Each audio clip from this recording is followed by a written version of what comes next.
Welcome back mga kababayan sa aking YouTube channel at ngayon ay tingnan natin kasi maraming kababayan natin ang nagtatanong na kung ano ba daw yung posibleng maging trabaho dito sa South Korea kapag mag-a-apply ka dito. At ito yun mga kababayan, may papakita ako sa inyong listahan at ito yung binibigay ng DMW kapag ikaw ay pumasa na sa exam at pumasa ka sa medical. Dadalhin mo yung medical certificate mo sa DMW. Ngayon, may ibibigay sa inyong papel na katulad niyan na nakalagay dyan yung pipilapan nyo yan. Pangalan, passport number, nakasulat naman dyan kung ano yung mga pipilapan ninyo. Nakalagay nga dyan yung mga klase ng trabaho na nandito sa South Korea. Pipili kayo dyan. Madami yan. May food processing, electronics, furniture, yan, nakalagay lahat dyan. Tingnan nyo lang yan kung ano yung maganda ninyo o pipiliin yung klase ng trabaho pagpunta nyo dito sa South Korea. Mamili lang kayo dyan kung anong gusto nyo dyan. Pero sa akin, kalimitan kasi hindi nasusunod yung mga nakalagay dyan eh. Kunyari katulad ko, pinili ko na yung food processing. Kasi nagsawa na ako sa manufacturing ng metal fabrication kasi ang naging trabaho ko sa Pilipinas. Nag-grind ako, nagwi-welding, nagliliha sa Rosario, Cavite. Diyan ako nagtrabaho matagal eh. At nagsawa na ako sa metal fabrication. Sabi ko, maano naman, piliin ko food processing. Pero hindi lang siya food processing yung inano ko doon. Marami pa din akong chinikan.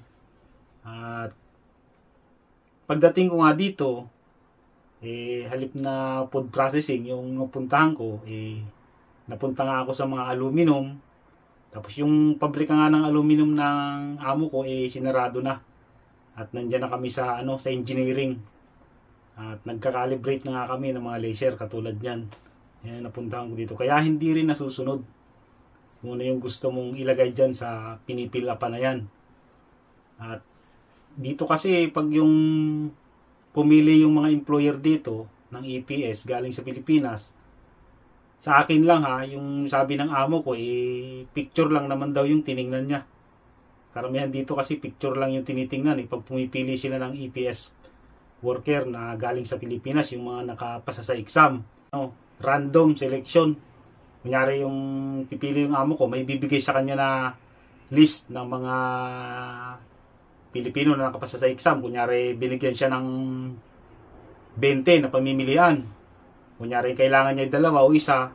Ipili lang sa dyan, tuturo lang niya. Ganun lang yung ginagawa niya. Pero yung iba talaga, kumukuha sila ng matangkad. Kasi nga, halimbawa sa mga machine, malalaki. Hindi siyempre, kailangan nila ng matangkad dyan.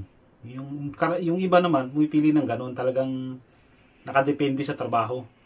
Dito naman kasi sa amin, hindi na kailangan ng matangkad dito Kaya, hindi na nag-aano yung amo ko kung matangkad, payat, mataba o ano ka.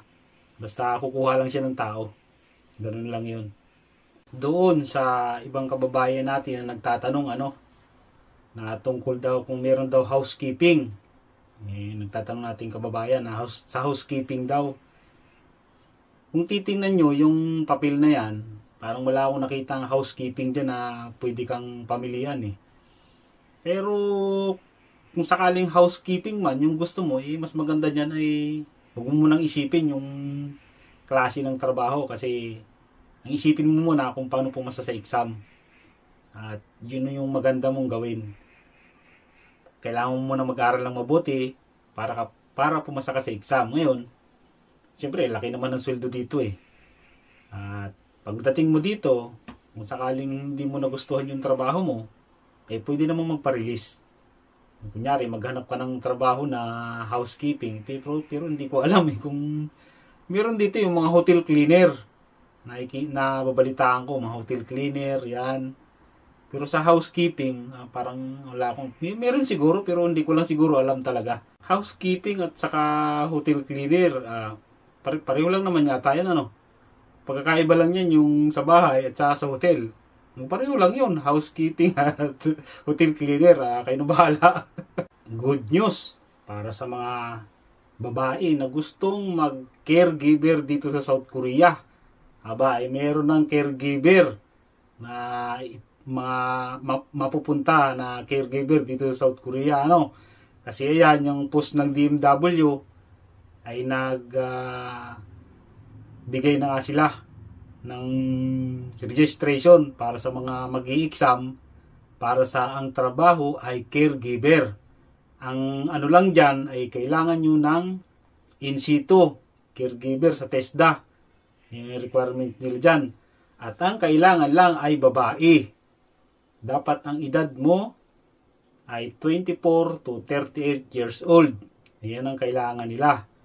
At syempre, yung walang mga nakahawang sakit, ayan, yung mga listahan ng mga requirements nila. Ayan, nakalista yung mga qualification na kailangan nila.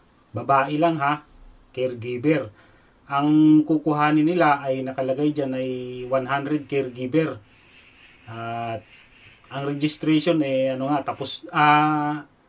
ang registration ay nagsimula May 9 hanggang May 15 ang nakalagay dyan na registration para sa mga mag-i-exam para sa caregiver. Mag-i-exam pa din at halos kapareho lang din ng pag-i-exam ng sa manufacturing. EPS topic din yan, EPS topic exam para sa mga caregiver. At ang slots para sa registration na kukuhaan nila ay 1,500 na kailangan makapag-register. Pag naabot na nila yung 1,500 na nakaregister ng mga babae para sa exam, ay titigil na siguro nila yan, registration na yan. Hindi ko alam. At ang nakalagay nga dyan ay 100 babae ang kukuhanin na pumasa sa exam. Sa palagay ko, dyan sa caregiver na yan, ay titingnan din nila kung maganda yung kalalabasan ng resulta. Kung maganda yung pagkakaroon ng caregiver dito sa South Korea, at nagustuhan ng mga Koreano yung mga pag-aalaga nga ng mga Pinay na caregiver na papunta pa lang dito, yung mga makakapasa sa exam. Kasi caregiver dito, nandiyan na rin yung siyempre yung housekeeping tapos dyan yung iba kasi dito, mga single mom, mga single parent na gustong magtrabaho, ay siyempre kailangan may magbabantay sa anak nila pag aalis sila ng bahay, mga caregiver na ganyan. Tapos yung sa mga buntis na babae, kailangan din alagaan kasi kung kunyari masilan, importante kasi dito yung birth rate kasi nila dito bumababa na kaya pag may buntis, kailangan ingatan mabuti. At kung maganda nga yung kalalabasan ng caregiver na yan, pag pinadala dito, baka madagdagan pa ng madagdagan yan. Baka sa susunod na kukuhanin na, hindi lang 100. Baka dadami pa yan, mga 300, baka umabot pa ng 1,000 yan, pag yung maganda yung resulta. Kaya maganda yung programa na yan ng South Korea at Pilipinas na government to government din ang proseso ng pagkuha ng caregiver. At maraming kababayan nating mga babae ang makapagtrabaho dito bilang caregiver. At doon naman sa manufacturing, sa mga babae, marami kasing nagsasabi dyan na maliit lang daw yung tsansa ng mga babae na makapasok sa manufacturing pag pumasa sa exam. Maliit lang yung tsansa na maselect. Kasi nga karamihan ng trabaho dito ay puro panlalaki.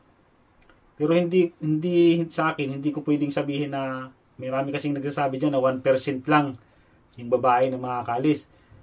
Alam ko yan.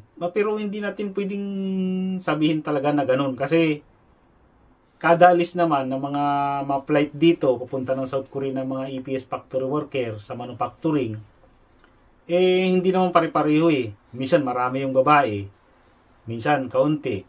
Sa akin, ang pwede ko lang sabihin, mas maraming lalaki ang nakakaalis papunta dito kaysa sa mga babae sa manufacturing. Katulad niyan, nadagdagan ng caregiver na may caregiver na, hindi siyempre, dadami na yung mga babae dito magtatrabaho. Kunyari, nagsisimula pa lang kayo mag-aral ng Korean language, abang-abang na lang ulit next year kung kailan ang registration para sa caregiver. Karamihan nga sa mga kababayan natin na nagtatrabaho dito sa South Korea, ay yung iba, kunyari galing sa manufacturing, gusto nila sa ibang trabaho, kunyari agriculture, merong service industry, tapos merong sa food processing, mga ganyan. Nagpapalipat sila kasi yung iba kasi pagdating sa construction industry, malalaki kasi yung sweldo dyan. At meron din shipbuilding. Yung iba naman, yung napupunta sa shipbuilding, nagpapalipat naman papunta ng manufacturing. Nakadepende yan pagdating nyo dito. Kaya importante dyan ay mag-aaral na lang mabuti. At importante dyan makapasa ka sa exam, makapasa sa medical, makapunta ka dito. At pagdating dito, bahala ka na kung anong gusto mo. Depende yan sa amo mo kung papayagan ka magpa-release. At lilipat ka ng ibang klase ng trabaho, mga shipbuilding. Yan lang muna sa ngayon mga kabayan. Maraming salamat sa panonood at sana may natutunan kayo sa video ko ngayon. At magkita-kita ulit tayo sa susunod ko na upload ng video.